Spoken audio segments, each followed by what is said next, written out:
Hey, Nicole. Hi, how are you doing? I'm good. Good morning and happy Wednesday. Hey, Hey, sweet. nice Oh, to meet you. yeah, you too. So you are in Columbus area? Yeah, a little bit west, I guess, of Columbus, still south. It's Xenia technically, so closer to Dayton, but Columbus is the best market near me. Got it. Got it. Yeah. Yeah, that's fun. Cincinnati's actually not far either, but Columbus seemed like a better market than Cincinnati based on my research so far. Fair enough. Yeah, I like Columbus. If I was closer to it, I would probably end up investing a little bit more there. Not that you can't invest remotely. Um, Maybe we'll have to do some more. There you go. Yeah. Yeah, I'm up in Talmadge area. So I'm just east of Akron. And Okay. so a little, but east of Akron, that's the easiest way, or real close to Kent, where there's Kent State University. If you know any of those. Anyway, I'm not originally from Ohio. I'm from upstate New York. So I, Oh, I moved here in 2008. Oh my gosh, 15 years ago. wow. Yep, went back to school for architecture, and so two architecture degrees and an MBA because I'm just a glutton for punishment. I was Yay! I was thinking about the MBA thing for myself in my career. And I just keep, I was like, man, I don't know. Yeah, I mean that was all before I found real estate Yes. investing. Yeah. So That's actually, now, I was bored at work. Like oh, I I took a job where I was insanely busy and crazy, like IT manager of a team. And I was the SME, and I'd been with that company for a long time, and I was losing my mind. And there was some bad drama going on. My boss was sexist, and I mean, just it just got pretty bad for a minute. And I'm like a laid back person you could get, but when he started telling me I couldn't promote my female employees, but he didn't have a problem with me promoting my male employees, I was just like, okay. come on. So I took another job, and I liked this company. But I got more money, but I have less responsibilities. So I'm Okay. like just a project manager now. And so I was bored, and I was like, what can I do for extra money? And I started like doing graphics design and stuff, not to be like cocky, but I can learn a skill pretty quickly. Cool. So I was like, what do I want to do? And then I learned about the real estate, and I'm like, why not learn something like that has a real future than like graphic design, or something, marketing, or which I'll use marketing and stuff. For So sure. I still have my free classes and stuff through my work that I can learn skills like that. But I was like, I think I want to do this.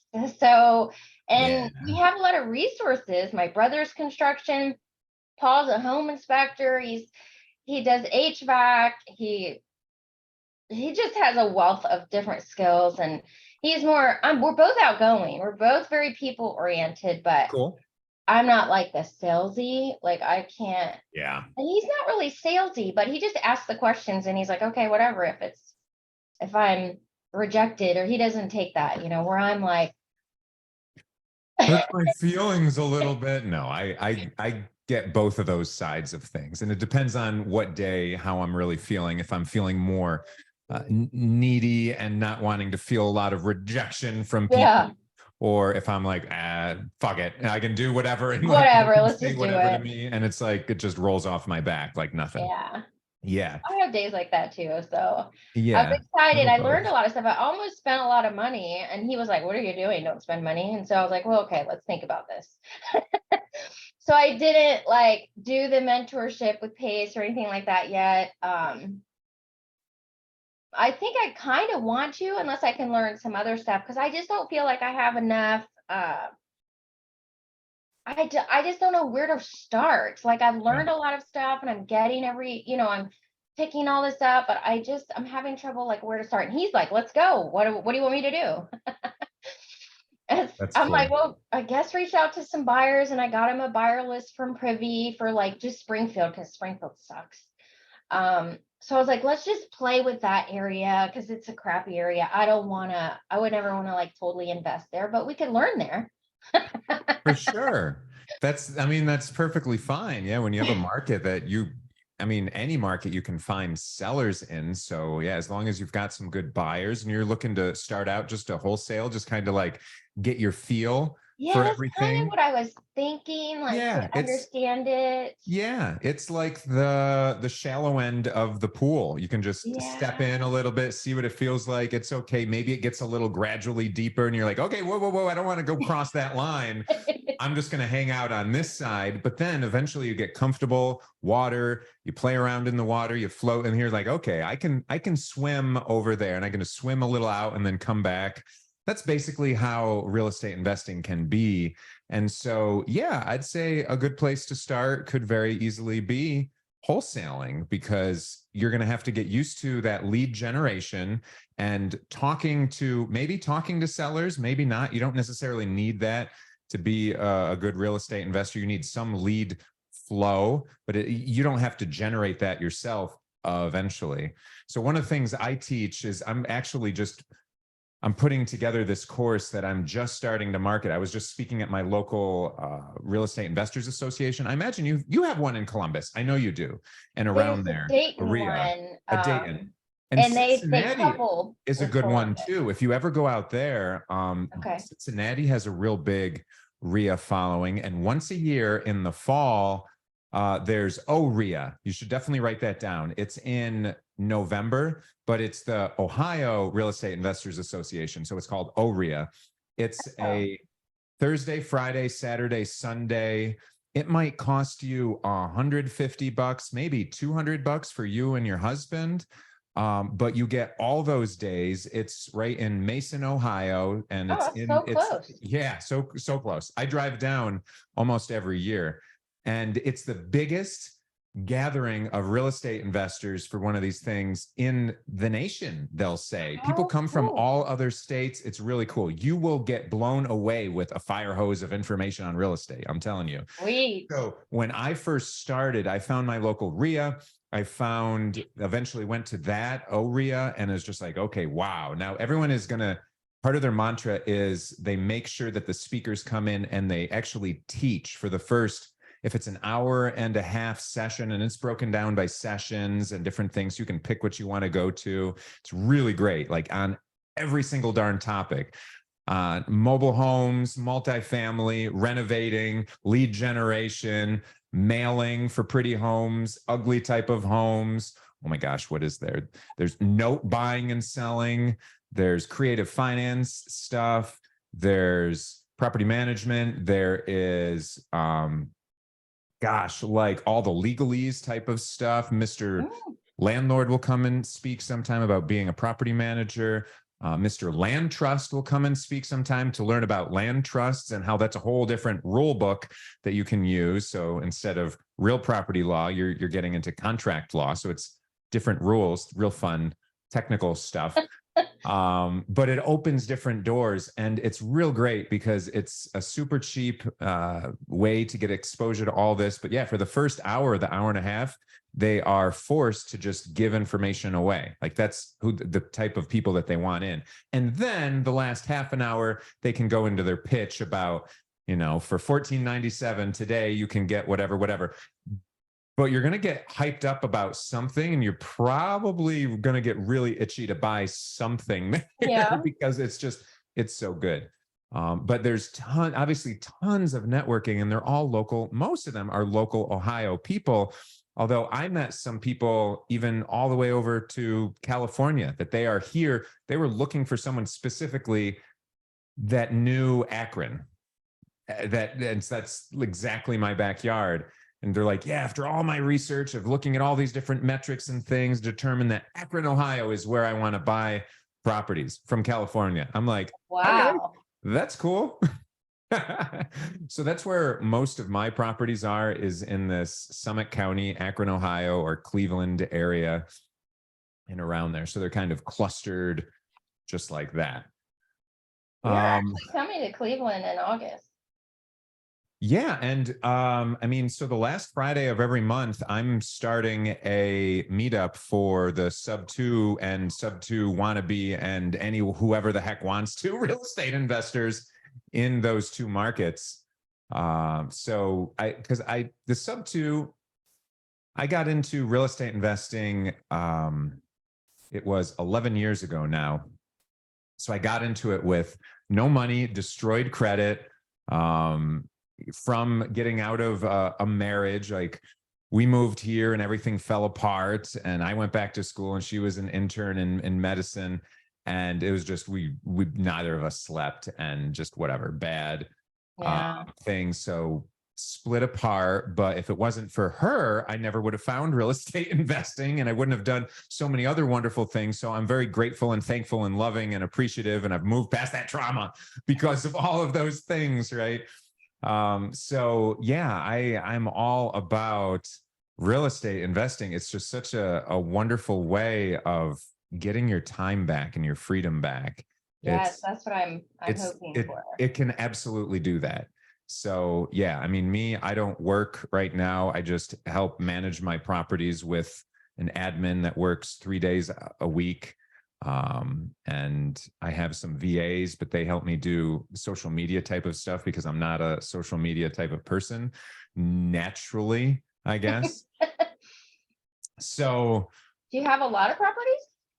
I have about 50 Yeah, that's a lot. right now. So, I mean, it's enough that it's comfortable, and I'm going to be expanding, and I really like, I really, I just like, most importantly, just to have that freedom and that comfort and that ease of to be able to do whatever I want, when I want, with whomever I want, and just live that happy life. So it doesn't take much to just be very comfortable and happy. So that's what's nice. But yeah, I started out with destroyed credit. That's how I found creative finance, because I had to figure that out. So I got into that 10, 11 years ago. And I've done everything from flipping about 100 houses, like renovating 100 houses.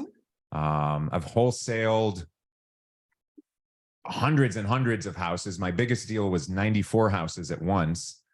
So instead of doing Holy one house, cow. imagine that. You could just do a whole portfolio at once.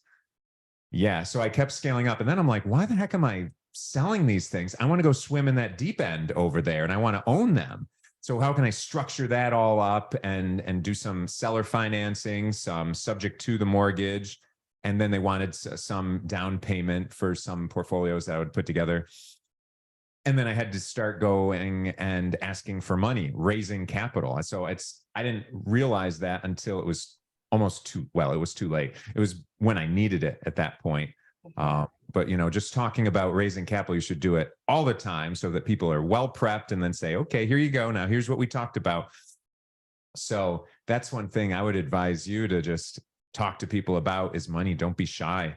If I could do something better from the beginning, I would just raise more money, learn to raise more capital for deals and how to structure those. So that's really cool. But yeah, I'm just rolling out something that's right now, after I was speaking at my local RIA, because they had me speak about finding properties, how to find properties. So I used to have a university, brick and mortar, in-person university. And so we would teach people basically the Burr method, among other things. But I came up with over 100 ways of finding properties. So instead of like a can I or can't I mentality, because I'm huge on mindset, and my fiance and I will sit here every week on Monday night, and we do an energetic alignment and mindset live podcast with people. Oh, So you're more than welcome. Love to have you on that too. very We're always cool. just trying to help other people, especially in the sub two community, because it's just a wonderful, happy, giving, loving community. Love that. But yeah, so 100 ways to find properties, because whether you think you can or you can't in life, you're right. So if people are thinking, oh, I can't find properties right now, it's not a good time, well, then you're not going to find properties, Yeah. right? Right. But Yeah, if I'm a big believer in that too. because it's the truth. So great. Awesome. Right. You're already on the other side of that ledge. That's perfect. So wait, You agree that it's hard to find them now, or? No, I agree. Oh, That's your mindset. it's your It's your mindset, right? mindset. That's As what I assumed, but I just wanted to make 100% he's like, hold sure. on. I'm like, whoa, let's pause the brakes. I'm excited. Like, you're with me. Wait, are you with me? Okay, you're with me. All right, let's go. I'm with you. So, Yes. I think mindset is huge. If you don't have the right mindset, you're not going to be successful. no, you won't. You won't. You'll self-sabotage. I mean, and my fiance and I, we still do things like self-sabotaging at times. Our little, we'll do that. But the thing is we'll catch the other person doing that, and so then we'll call them out on it, and then it's like, Yes. now my little child is upset, wants to protect myself, and like, my ego or whatever. So whatever, we have great communication, which I'm very grateful That's and huge for a thankful. relationship. Huge. Yeah. So I'm excited about that. So yeah, we keep doing more and more to help people out there and get their mindset all shifted, but 100 ways. So that's what I was presenting on. And so, yeah, I rolled out a whole package to teach people how to find properties, over 100 ways of finding that. So yeah, an abundance type of mindset. How wonderful is that? And then what to do after you find all the properties. And even I would say before you find properties, I'm putting bonuses of like, need some mindset stuff. Because if you don't have this, then Yeah. you're going to be made of lead when you go into that deep end of the pool. I'm using this pool analogy like crazy, but whatever. It works. It works, right? But you would just sink and you'd be like, oh, I can't swim. Well, no, you're wrong. You think you're made of lead at this point. But so mindset and some goals and what to do after finding property. So yeah, bundling all that stuff up just to help people out and to do some live calls with them too. So it's real fun stuff. Yeah, real estate is awesome, and I could talk your face off about it. I think you might realize that now, like all day, every day. That's good though, because I need to learn as much as I can in a short amount of time because I'm old. Yeah, no, you're wise at this moment. So you've got all these experiences and knowledge that have led you to this point so that you're perfectly primed to get into real estate. Because real estate, if you don't have that right mindset, and if you're not seeking all that knowledge and finding those people, it can be challenging, right? Because there's many roadblocks that are out there. What to do next? Where to start is the biggest question everyone always has. But what to do next? Because I've learned a lot, and like I get the concept of a lot of things, and I did get Pace's book.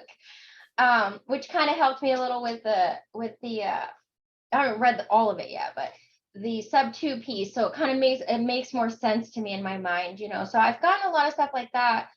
But I'm still like, well, what should I focus on first? Because of that shiny object, right? There's so many different things I could go and do, and I just want to. So I was like, you said you maybe needed some help. So I'm like, oh, maybe I could just help you focus on one specific task or thing, and then that will help me lead into learning and getting the rest of it going.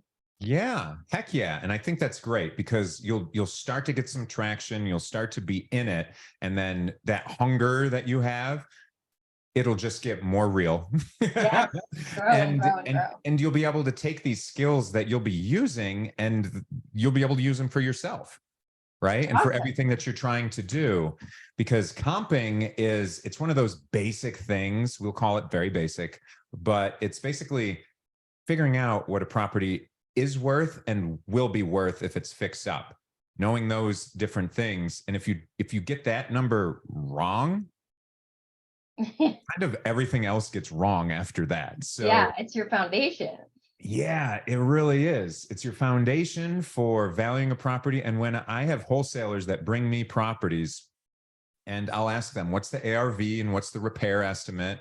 And maybe a couple other things, but those are the two big things that I want, the ARV and the repair estimate. If they can't get that to me, well, then I really don't want to work with them, because I want to take those two numbers and do some quick math, take 15 seconds to determine if I should spend another 15 seconds looking at their deal. Yeah. And if they're not stepping over this first hurdle to get to this next hurdle, well, then at least I'm not out 30 seconds. And I just know that it's not a good deal at that point. But that's how quickly you can start to assess properties once you have the ARV and a repair estimate. But getting the ARV, you'd have to run some comps. And so you could have realtors can run comps with stuff that they do. They sometimes can get an idea. They tend to get an idea of what they could list it for, which is a little different than what it's worth, which is a little different than what it would appraise for, which is definitely different than what should we pay for it. Right. So those are all different numbers that we're trying to figure out. But yeah, what I would like to do for you is really help you, get you going, get you some reps, if you will, comping properties. Okay. So I sent you 2 emails to the email that you registered with this Zoom. It was a Gmail account, so it was perfect. One of them was the comping rules. It's a PDF. Oh, I got it. So that's just a little sheet that'll give us some of the general comping rules. And then the other one that I gave you was a template. So it's going to say, I renamed it Your Name Acquisition Specialist Dashboard. So it's I'm in that one with you. Cool. All right. So yeah, in this one, this is where I would tend to put active offers. You see the different tabs at the bottom. Are you familiar with Excel, Google Sheets, things like that? Doesn't intimidate you? No, by my team. Oh, perfect. So my first degree right there was in computer repair, and it was building computers and stuff. That one I got when I was 15 years old. I love computers. Yeah, and I was an information junkie, and I got my first, when I was 8 years old, I got my first DBA and tax number. So I was very entrepreneurial from a young age. Yeah. And my parents had no money. That's basically why, is I wanted to buy a Nintendo, and they said, we don't have money, Zach, for a Nintendo. I was like, no. I was like, well, how do I get money? They're like, how do you get money? I don't know, but that's all you need to do to solve it. I'm like, oh, okay. Well, I'll get money then. I'll have a little business here, figure this thing out there. So I've just always been, yeah, blessed by not having a lot because it taught me to do all these things. Yeah, that is true. I mean, the same thing with me. I just didn't have the entrepreneurial side. I just, but we were poor growing up. So I was the first one to go to college and all that fun stuff. So yeah, you might benefit from a little bit of just abundance type of mindset. I'm always trying to work on that a little bit more on my own too, because it's fighting that thing that we were taught when we were young by our parents that they didn't mean to teach us, but they didn't know any better. And that's absolutely real, and it's generational type of trauma, if you will. I mean, it's just conditioning. And so I'm always working through some of that some days. But anyway, so yeah, so I see where you're at right there.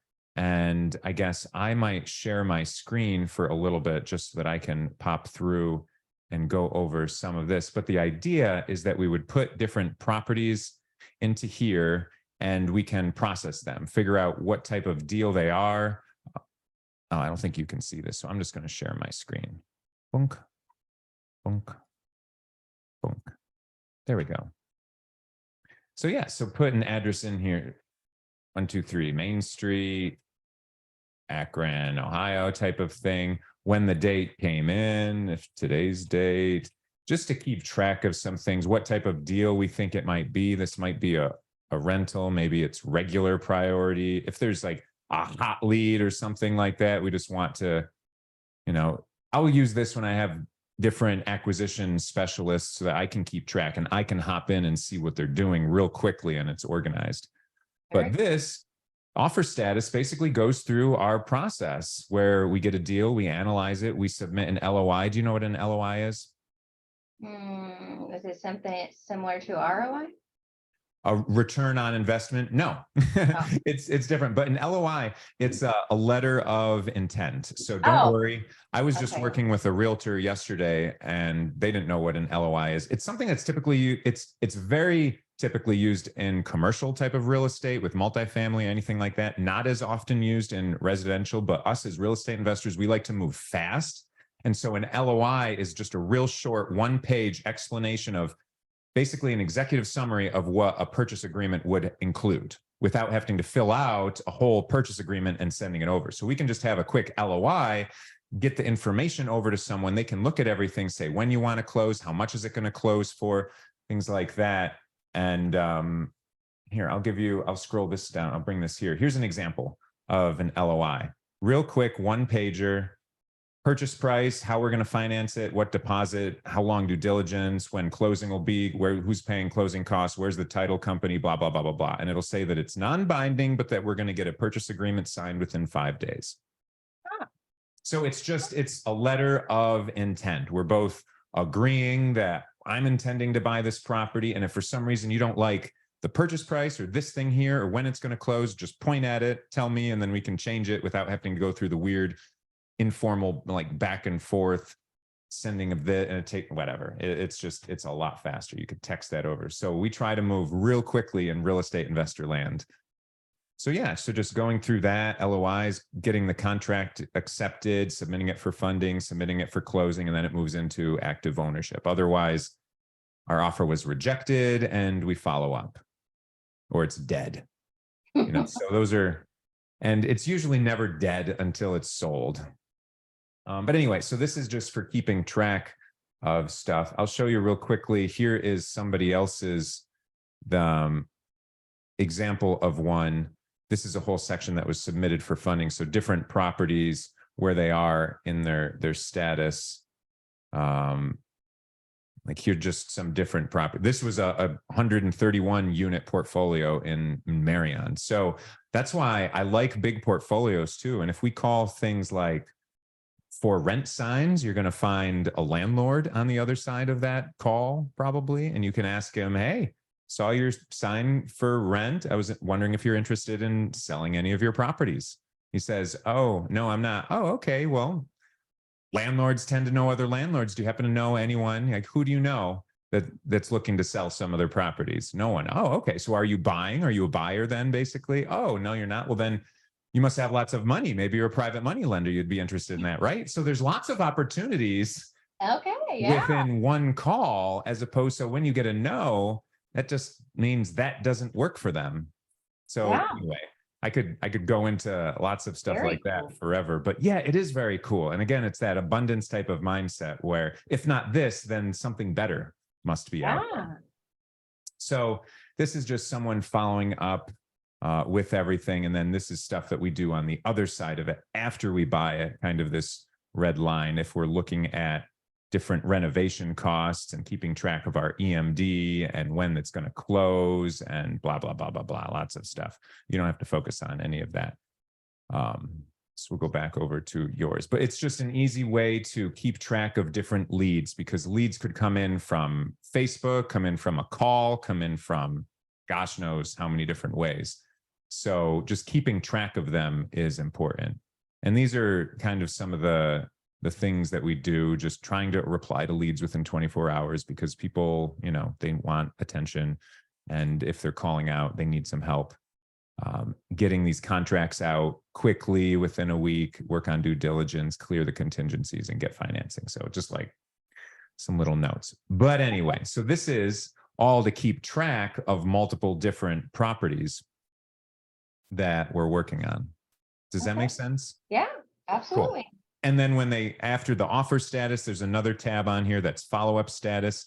If they say that they're dead, or I'll bring up this other guy's, see what's on his.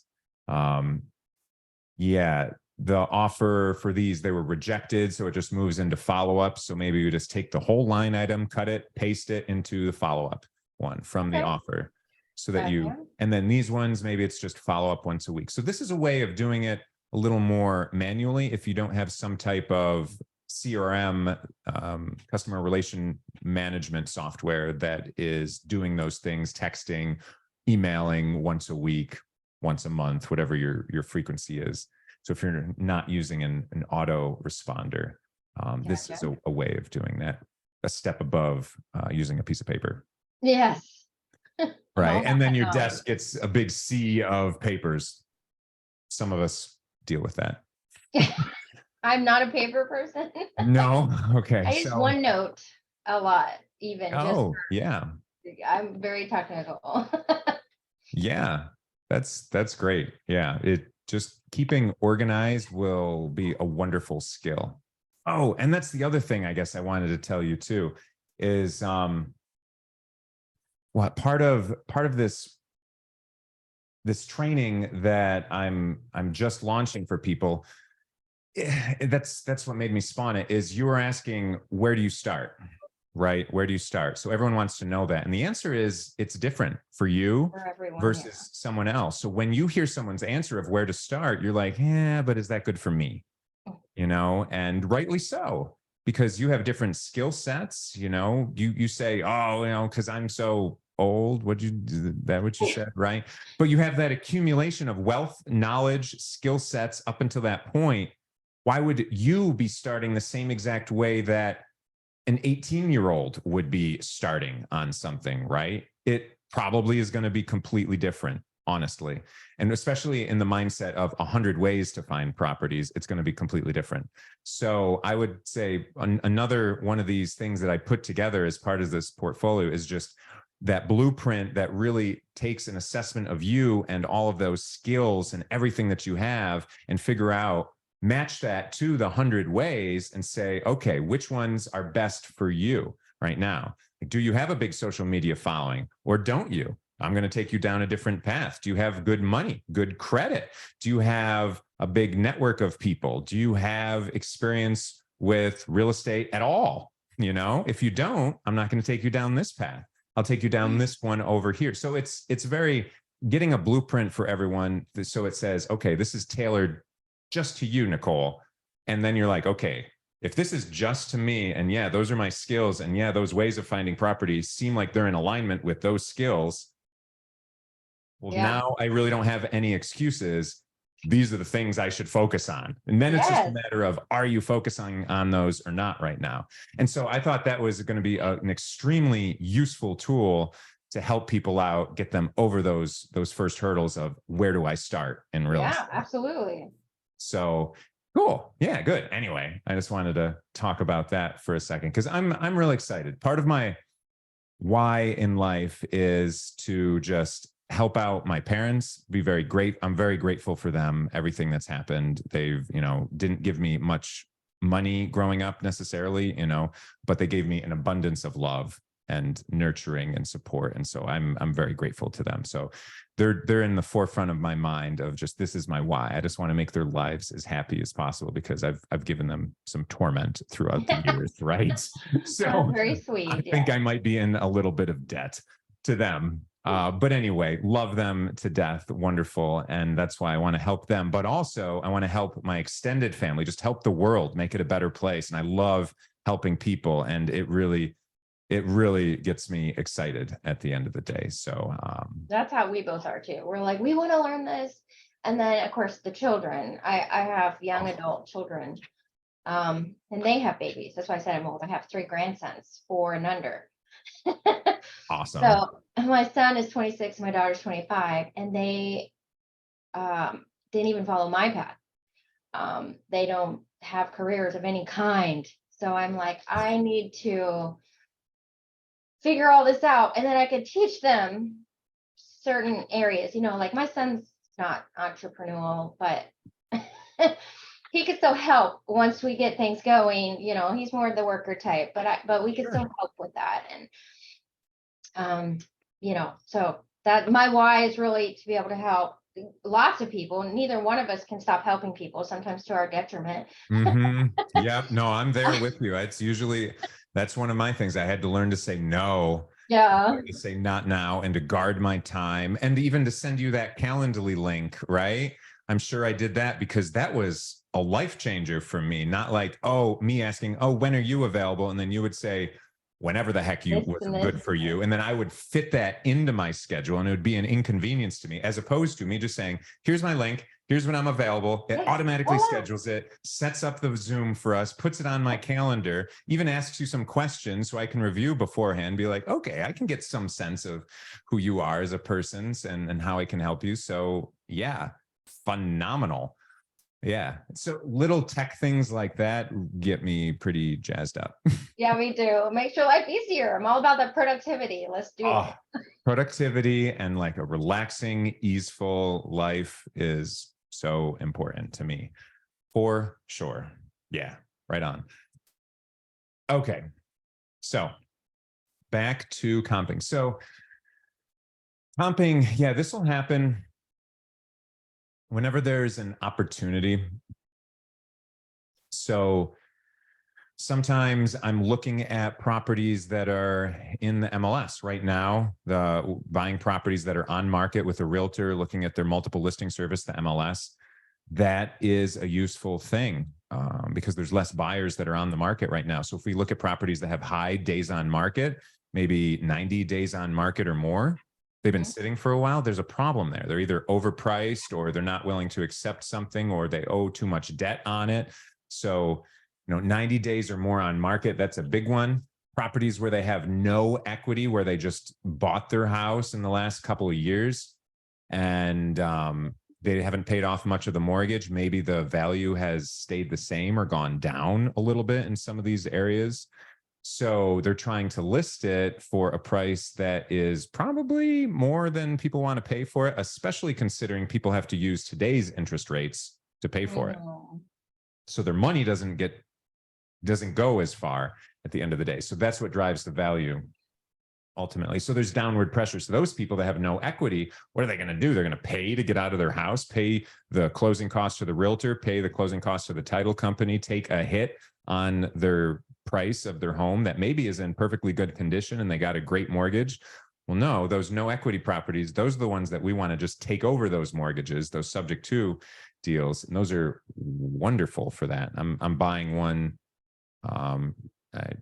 any day now. The purchase agreement is coming through from a realtor. It's just a pocket listing. She knows me. She had a client needs to sell their property, fits that mold. She's like, nah, before we list it, I know a guy, he'll probably just buy it right out and you won't have to touch it, do anything. I'm like, yep, no inspection, no appraisal, no financing contingency, because we're not going to a bank. We don't need any of that. And you with your husband, I mean, he can inspect it himself. So he's got that X-ray vision. If that's what I like to say that I have with two architecture degrees. It's like, I know how things work in a house and I'm very hands-on. I can do any trade. So it's real easy to see problems and see where they're coming from and all of those things. Your husband's going to be even more spot on because he's used to looking at a 5,000 point checklist, for a house. So he's used to all those things and where they typically occur. And so that'll be good. That'll be real good for your side of things. So no equity lists, 90 days on market. Expired listings are really good right now because those are ones where the realtors didn't do a good job of selling the property. They expired more than 90 days. So those are good ones where you could just reach out to those sellers directly. Foreclosures are obviously also a good one. They're always good when people are in need and you have a solution that not a lot of people know about. And a good portion of realtors really don't know about either, just catching up their foreclosure payments, but taking over their mortgage. So real good stuff, real fun. Those are good leads right now. And they could all work with a realtor too. So, not having much experience, it's helpful because you have someone that can be your lead and your face, that realtor. So don't get a newbie realtor. When you're a newbie, you don't want a newbie realtor that's like, oh, they're going to work really hard. Yeah, well, hate to say it, but it's like two idiots talking to each other. And it's like, we're trying to figure out what to do. No, get someone that has experience, that is open-minded to these types of things. You don't want one of those old school, no, we don't do those types of sub-2 deals. Those are illegal. Those are this, blah, blah, blah. No. You just don't know something. And when you don't know something, you fear it. And when you fear it, you say, it doesn't work. That's the logic that's going on. Anyway, so finding the right realtor is also really important. to work with if you're going to go on market. Okay. And you don't have to. But anyway, so yeah, so sometimes there's on market properties that we'll have to comp out to figure out what their value can be. Sometimes it's leads that are coming in where I'm just talking to that seller directly. Or it's, and so when I'm talking to the seller, I need to say, okay, ask them what they are interested in selling the property for, just to get an idea from them, and say, okay, well, we'll go back, we'll do our research and come back to you with a number. And that research is going to be based on the comps and what the home is worth. Maybe what the home is worth all fixed up, because we don't really care what it's worth right now. What it's worth right now is whatever they're willing to accept for it. And we can either say yes or no. Right. But what it's worth in the end is what it would sell to a retail buyer for if you're looking to flip it, or it's what it would be appraised for if you're looking to refinance it. And that's really important, because you have to know what the percentage of the value a lender will give you at the end of the day. So it's called that LTV, that loan to value. So if the home is worth 100 grand, the value is 100 grand. It's all fixed up at this point. Maybe you bought it for 30, you put 30 in it, so you're in it for 60,000, but it's worth 100,000. So they will give you a percentage of that. Banks will probably give you around 80% if you do a cash out refinance. Other places might give you 75%, 70% of that. As long as you're below all that, including your closing costs to refinance and everything, then you're good. You could even get money back. So ideally, I like to get money when I buy the property right away. Like, I'll get renovation funds, use other people's money, get money, and then get my renovation done for cheaper than my estimate. So I make money on the renovation. And then I go and I refinance it. So I'll get someone in there. I have to get a renter in there in order to refinance it. So I'll get a deposit from them. I'll start getting cash flow from them, but then I'll refinance it.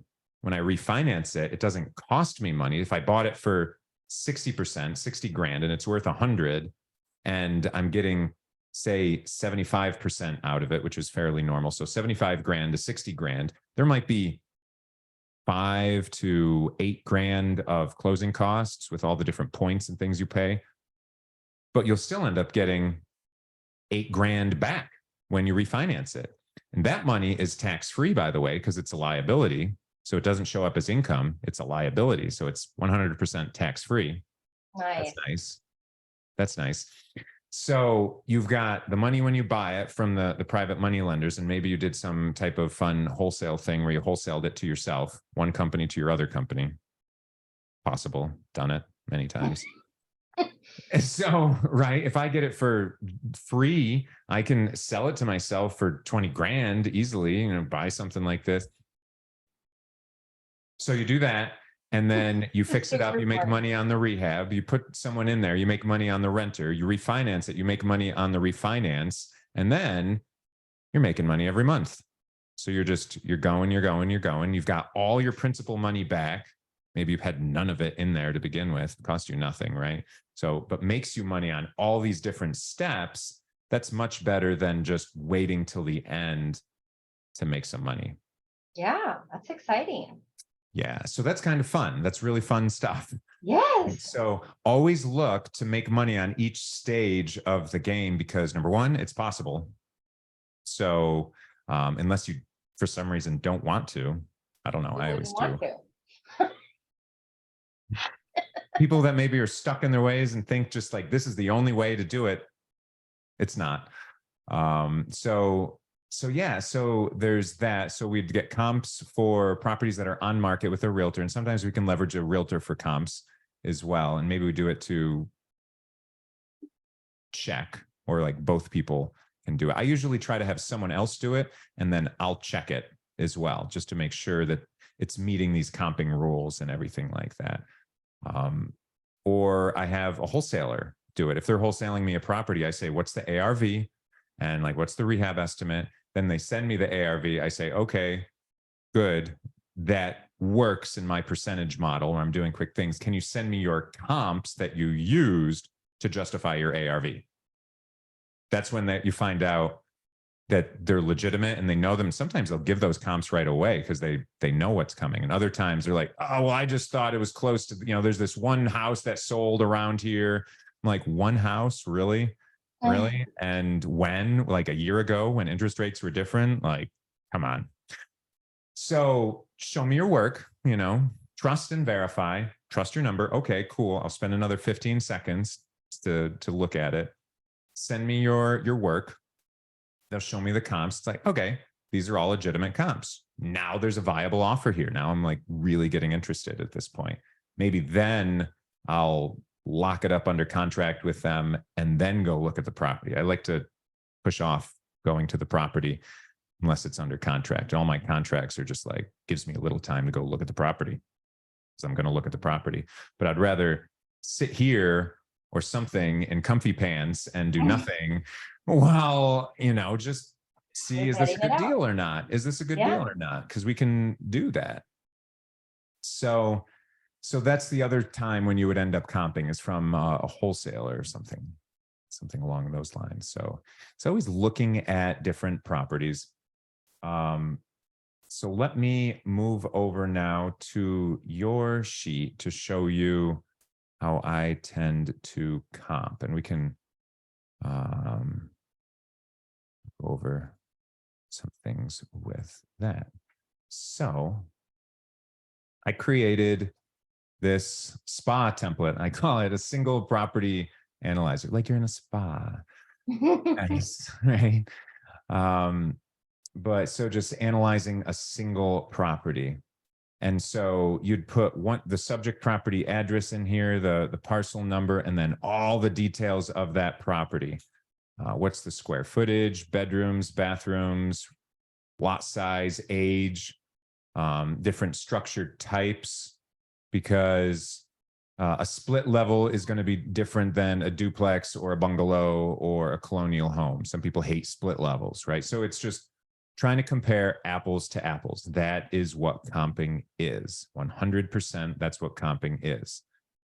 And this is based on everything that it is right now. Yes. Good point. Because this is all what it is right now. And we'll try and look at other properties and we'll compare them. Maybe other properties have 1.5 baths where you only have 1 bath. So as you look at those other comps, you're like, where can I add a half bath? And then so all the way down on the bottom, I have this little section that's like what we're looking to change. Maybe we're going to knock out this wall. Maybe we're going to raise the ceiling to make another bedroom, turn the half bath in the attic into a full bath. Just adding AC. Maybe all the other comp properties have AC, but yours doesn't have AC. Sometimes it's easier to add AC than others. When you see those big boilers in the rooms, so once you start to know that there's not forced air in those, so it's a lot harder to add AC into something like that. But it's just exploring what can we do to add more square footage, blah, blah, blah, blah, blah. So we end up with something else. That's why it's in red, is because this is something that I'll end up changing. And this whole sheet is something that I end up just sending to my hard money lenders, and they'll give me an answer, the same day easily. But sometimes, within the hour, very quickly say, yep, you're good to go. You're good. Let's push this towards close. And I'll usually have it under contract at that point anyway.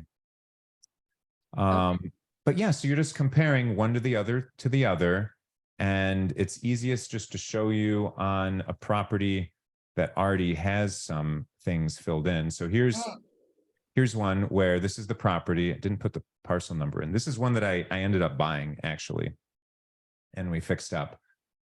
It was advertised for $55K. It was from a wholesaler.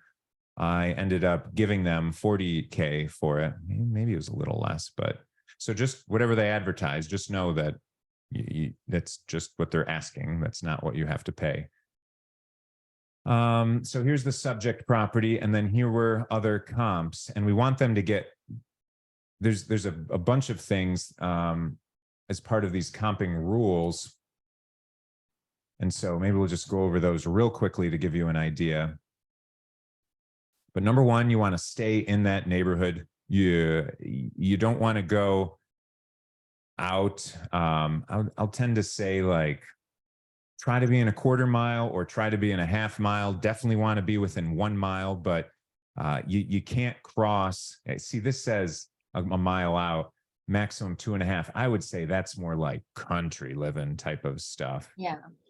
You never want to cross any major streets, highways, water, anything like that, where you start to look at the different values of homes and it's just like, wow, these homes are all a lot nicer. I'm going to use all of those comps to justify mine over here. Well, it's a completely different neighborhood with a cul-de-sac or something, right? Not on a Yeah. main street, not on. So you've got to use a little bit of logic when it comes to that. Not common sense. Yeah. So stay in the neighborhood, close, the closer the better. Coming soon, active, pending, contingent. You could use some of those things. You tend to find them more if you're working with a realtor. They might pull up deals that are contingent, that they're pending, they're almost closed, or even worse, ones that are listed for a lot. Listed doesn't mean sold. So I only like to use really closed, sold properties. Sold, closed, transferred, done. And especially right now in the last 3 months, that's good. I would say 6 months is fine right now. 6 months will take us into December, little November, and that's right where the interest rates were really starting to pinch people out. So from then to now is real safe. When everything was happening in November and December, I wanted people to get like 1-month-old comps, 2-month-old comps, because everything is changing way too fast, way too fast. So, but right now we're good. 6 months out, that's fine. But the sooner the better. The more recent, obviously, there's more confidence that that's what things are selling for. We want it to be the same property type, single family home, townhome. That's what we were talking about right here. The structure type, whether it's a Victorian, colonial, bungalow, any of those types of things, we want that to be very similar. We don't want to compare a single family home to a type of townhome that's multifamily or anything like that. Same bedrooms, that looks and makes sense. Sometimes you can have an extra bedroom, but the difference between a 2-bedroom and a 3-bedroom is huge, because especially now with COVID, people want to have an office or something. So everyone's looking for more space. So we definitely don't want less. Same bathrooms. The square footage, yeah, plus or minus 10%. That's pretty good on on a 1,500 square foot home, plus or minus 150 square feet. That's great. If you have to do plus or minus 300 square feet, so it's 20%, that would be the limit. You could do some little adjustments based on those, but you don't want to pick something that's grossly different and then try to adjust it down to what you're doing. That's not great. Same interior levels. So this is where, whether it's a split level home compared to a ranch all on one floor, or colonial that has upstairs, downstairs, or a bungalow that has a tight upstairs and a downstairs compared to a ranch. Yeah. You just want the same thing because certain people are going to like each of those types of homes. A lot of people like ranches because it's one floor living, for whether you're aging or whatever, just for convenience. They'll do that. They tend to have larger basements too. Same garage or no garage or carport or anything like that, unless you're adding a garage to the thing. So it's definitely just something you want to make note of. So we just always look at that. We can add or subtract for garages around here, but here in Ohio, everyone wants a garage for snow, for whatever. They might not park their car in it ever, but still want a garage. Yes, have that option. Yeah, for sure. This one here, plus or minus 10 years for the year built. This one I'm a little more lenient on. Around here, it would be nice if we were in the same decade, but I think this is most important when we're in more advanced, more expensive types of homes, different coastal type of neighborhoods, places like that. It's more particular, and it's very particular for multifamily buildings, but For single family homes, whether it was built in the 50s or the 20s, for $100,000 home around here, they're similar. Sure, they both might have lead. They both might use similar foundations. If you could get it in that, that's fine. And again, this is kind of, if you know the area, you can be a little more lenient on it. And as we go down, we get less and less important. Obviously, the most important is being very close to it. Location, location, location. Then as we get down, it's less important. Pool or no pool. I think that makes sense, but we have a value of how much it would add, about 10,000 of appraised value to a pool. So it doesn't matter if you spent 100 grand on that dumb pool. I'll come swimming in it, but an appraiser, they're going to look at it and they're not going to give you that, what you put into it. They're going to give you just a general 10, maybe 15,000 if it was a nice pool type of thing. Similar lot size. Again, that's just land, a quarter acre versus a 3-acre property. We have to do an adjustment for that. Age restricted or not, this is a little more for neighborhoods that might have an HOA, things like that in there. So homeowners association, where there's some type of condo or some type of rules about the neighborhood. Again, any type of restriction. Another one could be like short-term rental allowed or not, but that's going to be neighborhood related. Again, usually it's controlled by the neighborhood, and then these age restricted things could happen within the neighborhood.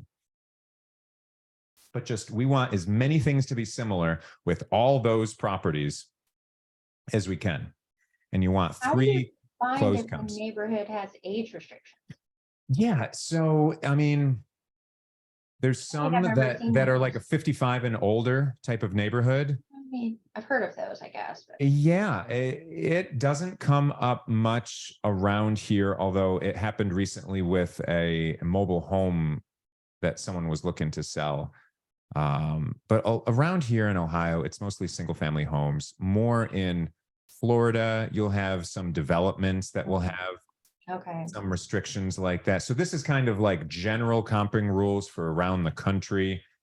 It's just something to consider. And that just gets into that conversation of, we just want all the rules to be the same between these houses. If there's no rules, that's fine. It's just the rules of the city. And obviously you wouldn't go to a different city because different rules. Yeah. And different school districts and things like that. But that kind of all falls in under that first one of stay in the neighborhood. So those are the general comping rules that we just want to keep in mind when we do everything. And we want to get 3. So that's why we're trying to get 3 different properties at the end of the day. Square footage that is similar. You can see bedrooms are all similar. Bathrooms our subject property only had 1.5, and we ended up with 1.5, but sometimes that's kind of rounded up for 2. I looked for if we could put another put a tub in there, and I'm like, we don't really need one. I think we're fine in what we're doing. They might dock us a little bit. Our lot size is a little bit bigger. Look at the age of the home though. So I got a bunch that were in the same era of the home, because the one that I bought was in 1890. It's old. An old puppy. This one, Victorian's just like a little more fancy, little, looks like a gingerbread house a little bit more than a colonial, but colonials were close enough. And gosh, if we're comparing it to a bungalow, I feel like this is going to be safer because a Victorian would be better than a bungalow. Yeah. These heat and type and everything like that. All the other ones had AC, but there was 4 stairs, so we could add AC, no worries. All these other ones had garages, so we ended up getting a garage and just one of those prefabbed ones and brought it in. It's a lot easier. We looked at some different options. Anyway, so then this will give us, we put in the sale price with the sell date for all of those different ones. We put that in there, and it'll automatically calculate in these gray areas the square footage price for each of those. So it looks like we're between $90 and $110 per square foot. And right now The asking price, we're getting about $34 a square foot. And remember, we didn't pay the asking price. We paid a lower amount. And then we look a little bit at the exterior materials. It's just a great time to document what's going on in the neighborhood. And all this stuff is pretty easy to get in general. This down here is some stuff that will happen later. But so the top portion is really the comping portion of it. And then down here is this is the average of all those prices. This is what we think ours would be worth. So we put a little bit less because it didn't have AC in it. It had a little bit less of a bathroom, whatever. So we're trying to be conservative too. Conservative isn't a bad thing, as long as you can still get the deal. So we put an offer in. And then what this is this figures out the one way or another. I don't know if is this a calculation? That is a calculation. So this one I can change 135, 140. It starts to calculate what our rehab cost could be, like the maximum amount of it. So I can say, okay, where I was, I have $41,000 to rehab this. Can I get this done for $41,000? So then I can go in there and look at it, say, yeah, I can get this done for $40,000, 41 or less, right? Or if I need to change the price in order to get this where it needs to be, it's just kind of working some numbers. They're all related. I usually like to buy everything for 60% all in. Gives me worst case scenarios. If I miss something, gosh, something big happens, gosh, the market turns, gosh, any of those things, you're just safer. And it has this, so then it'll start to build in some contingencies and what our hard money would be. It'll calculate that. You're just putting some stuff in here. And this is kind of along the ideas of we're going to hold this for 6 months, renovate it, and refinance it or sell it at that point.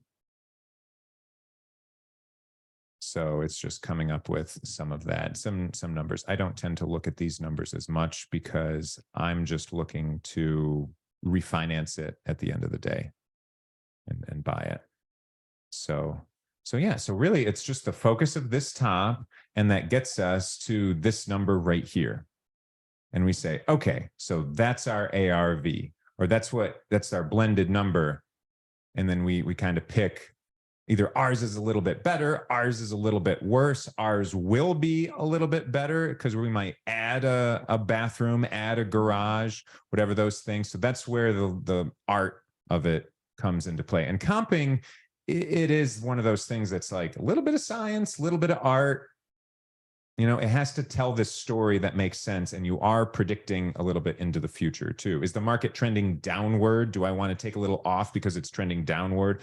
Or do I want to push it above because it's trending upward? It's taking all those things into account at that point. Okay. So yeah, so that's basically getting that number, and then that's our ARV. Now we have an ARV. Perfect. But how do we get some of these comps? Let me show you a real easy, cheap way that's very useful. Just go to our wonderful friend Zillow, put in our property. This is what this property looked like beforehand, this pink atrocity, with all these, terrible kitchen, terrible everything. So, and they had it listed as a 2-bedroom, which I thought was very funny too. It's not. But there was some things that we had to do. We put some walls in to make sure that everything was good. So anyway, once we get this property right here, now we're in this area. I think this is the property that it was. So it always drops you right in the center of this. So now we want to change our filters so that we're in Massillon still. So actually, if we scroll out, it'll probably put a line around. Maybe we have to scroll out enough. It's trying to pull all those properties in. So you see this outline. It's in Massillon. So that's the area that it was in. Whatever. It was around here. So solds. So we want to make sure that we're not properties that are for sale, not that are renting. We want properties that have sold. Apply that. Price. We don't necessarily have to adjust that right yet. But we know that this property is a 3-bedroom, 1.5 bath. So we definitely want to get 3 plus. We can even click use exact match so that we only get 3 bedrooms. Ah. And we can do, we're going to say 1.5 or more because that's what we had in ours. So that's fine. So it applies that. Home type. I usually just deselect all and then do houses because we're not doing townhomes, multifamily condos, land, apartments, manufactured homes, none of that. We just want single family houses because this property is a single family house. Some more things that pop up. We don't care about that. Don't care about that. I don't put must have a garage for one. Ours didn't have a garage, but I just look at what the neighborhood has and then I'll determine, do we need to build a garage? Do we need that budget for a garage? Whatever. In ours, it was 1606 square feet. So we're going to make the square feet anywhere from, that would be tight. I guess we'll start here and see what we get. I mean, shoot, we'll just start real close to it and we'll see what we get. We'll go with a real fine-tune one, and then if we need to, we'll back out. Lot size, don't necessarily care. Year built, let's at least cap it on something. Basement, whatever. We can look at these. Must have pool, waterfront. Sold in the last. This is a good one. Sold in the last 6 months. Okay, perfect. That's how we get that area there. So now we pull this and we're starting to look at some comps in the neighborhood. And maybe that square footage was a little tight. So maybe we just go down, we open it up a little bit. It's 150 on the top end. That seems like that should be fine. So now we've got a few properties that are in the area. Now, if we were to look at some of these properties, click on them, we're probably going to see, yeah, this sold. It's a house that's for rent now. Interesting. So it's been fixed up. What I was going to say, it was for 48 grand. So it's not a lot. So we were looking for properties that are more fixed up. Here's one. You can just tell real quickly, you know, the gray walls, gray carpet. They did everything but update the kitchen. The kitchen's in okay condition. It's just looks like wood. So that one sold for 110. So it's not fixed up completely, but it's not terrible. So that would be one that we could start to put on our sheet and look at it.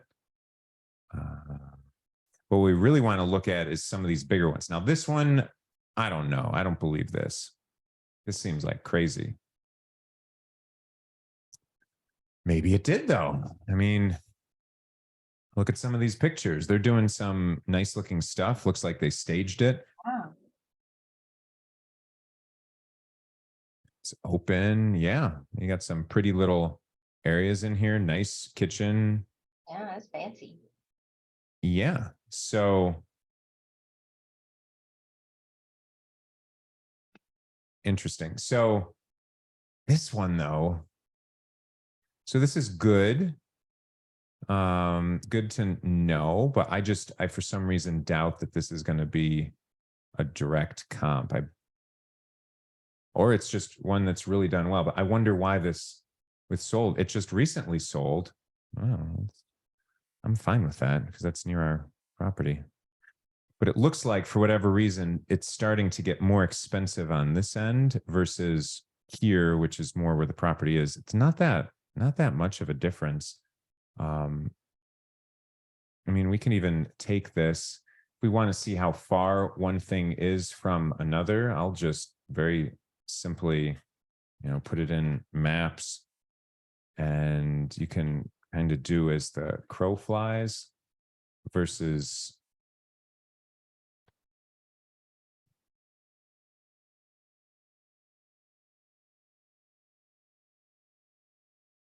But if we were driving, it looks like it would be 1 mile. That's what this is saying. And so I'll scroll out a little bit, use this scale right here, 2,000 feet, 1 mile. So it's about 1 mile away. It's about 1 mile away. That's not a bad distance for a comp. And it's basically on the same street. So that'll probably be good for our appraisal. I don't think our house looks quite that staged and done with those finishes. But it's not bad. But getting some of these, like 150, yeah, we might pull one of these in. Let's see what this one looks like. This looks like a fine house. Mostly redone. A little bit of old woodwork. A little bit of old, I mean, that looks like just still a little dated type of stuff, but it's not terrible. I think our house right now would sell for more than that. But what you'd start to do is you'd just start grabbing these addresses and then plopping them into one of these spots here. Right. And this, I just add more space over here just to play around. And then I can look at it, maybe copy this whole one over and compare as they look good. But we just want to grab these, the ones that we think are good. And then I guess I could do it as a dual screen type of thing. I've got too many things on me, different screens. Yeah, a little insane. So where is my boom, boom, boom, boom, boom, boom, boom. Let me break.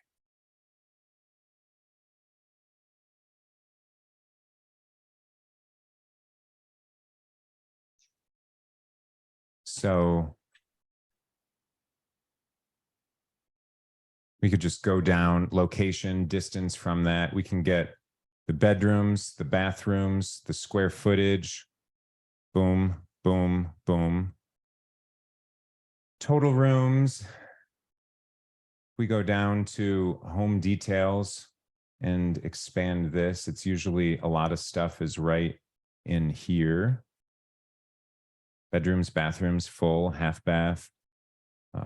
Sometimes they'll put total rooms. Sometimes we'll have to get that from somewhere else.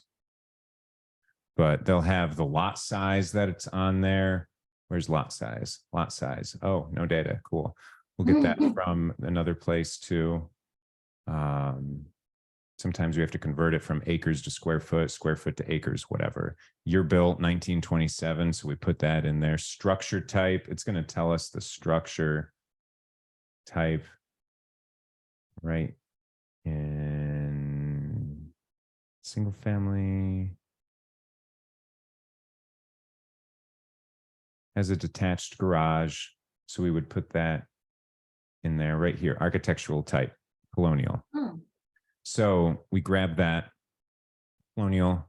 We'll be able to get the heating type, heating, forced air, gas, cooling features, none. So there's no AC. So it'd be forced air, no AC. Garage, it would end up being, looks like a two garage spaces detached. You do 2-car detached. You know, it's just all those different things. And then you basically got everything other than sold date is right there, 113. And then the sold price, we'd put that in there.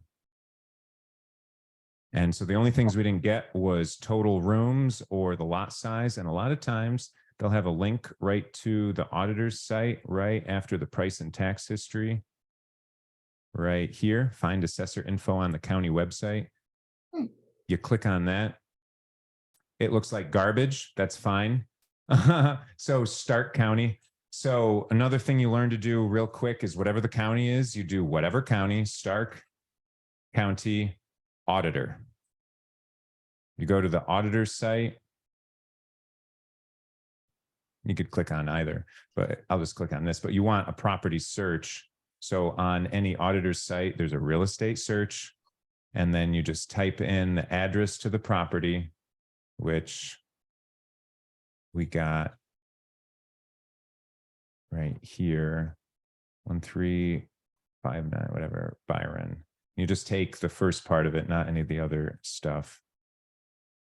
Oh, address. But then each auditor's site is slightly different. That's probably enough. Click on it. And then, yeah, this comes up right here. So then you're looking at an auditor site. And if you're not used to looking at an auditor site, you should, because there's lots of great information for real estate investors. Residential, here's the acreage of the lot, 0.138 acres. Massillon City School District. You can start to see the owner. Looks like they're an owner occupant because their address is right there.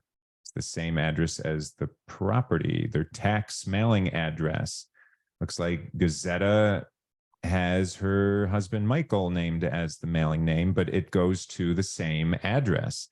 If it were a different address, that's when we say that they are an absentee owner. You might hear that, where it's just their tax mailing address is somewhere else. It's probably because they're renting it out, because they don't get their tax information to the property because they're collecting their mail somewhere else. Maybe they have a second property somewhere else, but it's a person's name and their tax is the same. So I'm sure they own this property and they live there themselves.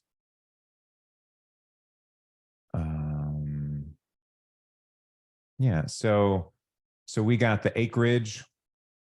We could click on a couple other things. I think this was that's just the main page. This is, don't trust what they say that it's all appraised at. That's just for taxes and school taxes. You actually always want that. Most of the time you want that to be less than what it's worth so that you pay less taxes than you really have to. Makes sense. Yeah. And so here's it over time, what the value has been going on, and they'll reappraise properties. I mean, I'm sure you deal with this with your own. Here's different sales that happened, but yeah, it sold in that type with a general warranty deed. It was an arm's length transaction, blah, blah, blah. All good. If you were looking if they were behind in any taxes, there'd be information about that. If there's any special assessments that made you pay something every year, that would be there. Land. So this one, it looks like this is going into the property itself and starts to the depth of the lot, frontage. Residential. So this is the house. So it's a single family frame construction. Here's the different dates for it. Full basement, no AC. You're seeing some repeated stuff on here. So it's good to verify with the auditor's site sometimes on property, especially on properties that you're buying, just to double check and see what they know, what they think they know. Right. Yeah. That's always part of it. If there's any outbuildings on the property, looks like this detached garage. It's 20 by 20, the garage, built in 1927. They graded a C, so it looks like it's not in great condition, this garage.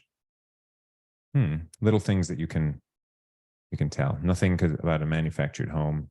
Usually they give you a little sketch of the main floor of the building. They give you, their ArcGIS. So you can go into whatever county, Stark County GIS, and that's your global imaging system.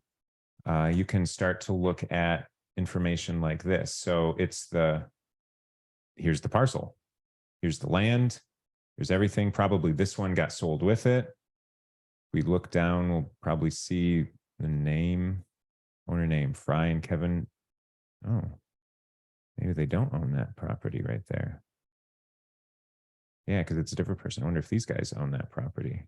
Fry, Kevin. Yeah, so these guys own this plot and these guys just have this land to it. So real quickly, you can just see who owns what. If you're ever nosy Nancy, nosy Nick, whatever your gender is, I mean, you can go and you can look at these things and poke around. It's very curious if you ever wanted to know who owns any property around you real quickly and easily. It's got some stuff about some previous inspections that have even happened there. So that's interesting. Each county, they do their own type of layout of their site, their own information. They're mostly the same, but little nuances that are different. Some GIS systems, you can even go back in time. There's different layers that you can put on, but anyway, you could go back in time so ever many years like you can with Google Maps, and you can just see what has developed. Was that building there? What was there? Looks like there was some building that was there. So yeah, just know that the government is always looking from above. So watch out. So yes, but this is another way that you can go in and you would end up, you can click right through and you get to the auditor's site from the GIS site by just doing this full property details. So you can go from one to the other, link back and forth. Okay, cool. Aerial map, pictometry. But yeah, but for the most part, you're just catching some of that basic information. I don't know that I really see how many rooms are on this auditor's site. So that's a little different. It's not the most important metric. More important for smaller homes and Can you just add them like bigger homes. on your residential tab? It told you what rooms there were. Is that too risky just to add them? Yeah, like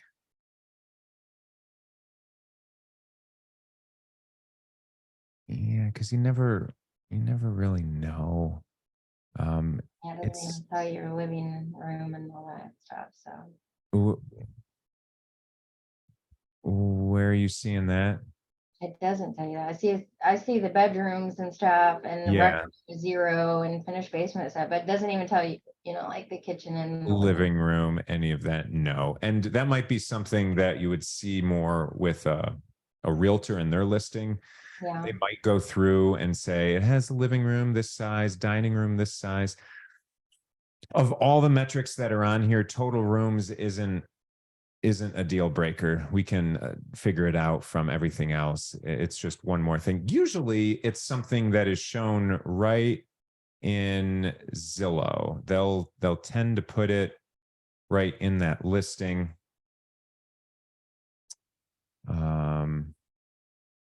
Right in this area here where it's talking about living room. This one looks like it's going through. It has a living room, it has a dining room. But usually it just has a quick number that you just grab. And so if it doesn't have it, don't beat yourself up about it. It's not the most important thing. If you're in the right neighborhood and you're in the right square footage and bedrooms and bathrooms and age of the house and heat type and garage and all that. Yeah. That's okay. Because we're not trying to write a thesis on this property. We're trying to comp it out, man, as quickly as possible too. It's just meant to be, we want to get a good idea for everything. We don't want to spend forever on it, but we want to be pretty accurate to feel comfortable. I mean, we're going to go and we're going to measure the number of rooms, and not measure, but like See it. we're going to see it. We're going to Yeah. look at the house. So not the worst.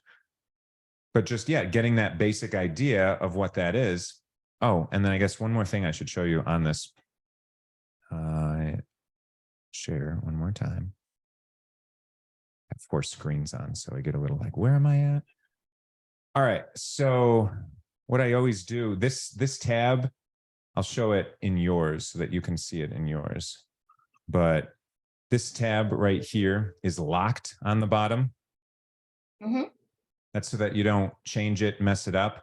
This first one is a copy of that one. Look, they should be the same. And you just end up renaming it with the house number, street name, city, kind of like this one has house number, street name, city. Oh, okay. And then if I scroll over, I'll see lots of other ones that I've done. Okay. And that I've worked on in this sheet. So going back to yours, all I end up doing is going to this main template, and I think you can click here, or you can probably right click too. Yeah, either one, and just go to duplicate. So it's just going to duplicate it real quick, copy of spa template, and then you just rename it. And this is where you go 123 Main Street, Akron. And then, so now you've got your property here. Okay.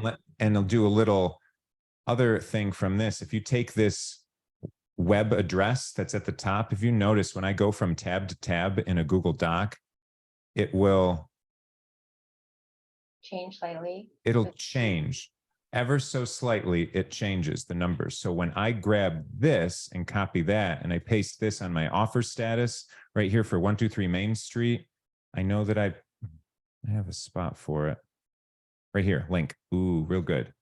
Paste that in there. So then you can just always click on it and it takes you right to that tab. Perfect. Okay. Super organized, super easy. It takes a couple extra seconds, but gosh, you're going to like it a whole heck of a lot when you're going through lots of things, because if I'm going for a follow-up status, so someone rejected my offer from a while ago. Okay, Ferguson Drive in Talmadge, interesting. I could go look and see if it actually sold. Nobody put the link here. The one that I go to check, right? Great example. No one put the link. What a pain in the butt. We go to Main Street up here, we go on the link, and it just takes us right to that thing. Saves us so much time later when we're already in this to begin with. Just as long as you're comfortable, copy, paste, move it there, and it makes things super easy and fast.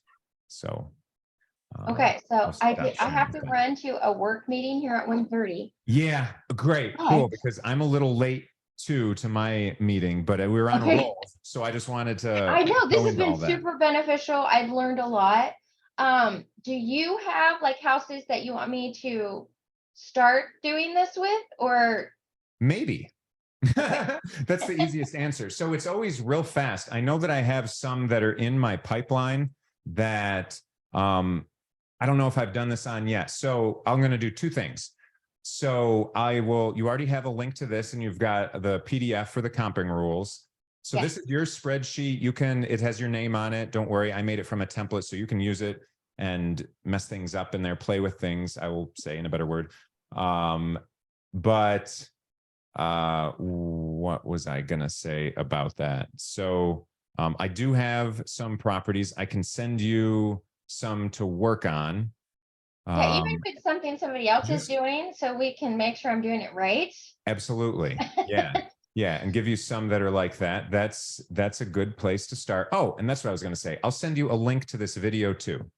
Okay. So that you can replay this, slow it down. That way you're not wondering exactly what I said. You could look exactly what I said and look exactly where I was clicking, and you'll have all that. Awesome. So yeah, I just want to make it easy. Love on our Sub2 family. And yeah, I feel lots of potential with everyone that's around me. I like to create possibilities, and see what things we can end up doing together. So I'm game. The fact that Carly referred you to me, I appreciate that. Carly's wonderful lady. We had a fun time. Her and my fiance had a fun time getting to know each other. And just, the community's nice. So I'd love to get you into this, get you going. And this is a great way, because again, all starts with comping, all starts with understanding the value. I'm super excited. And send me you said you do like stuff on Mondays and your training or whatever. So send me that information too. Okay. I'm writing that down, and I will send you all those things. Fun stuff. I'll let you go, and I'll hop off too, and we'll be in touch. All right. Sounds good. Thank you so much, Zach. Thank you, Nicole. Happy Wednesday again. Have a great rest of your week. All right. You too. Cool. Thanks. Bye-bye. Bye-bye.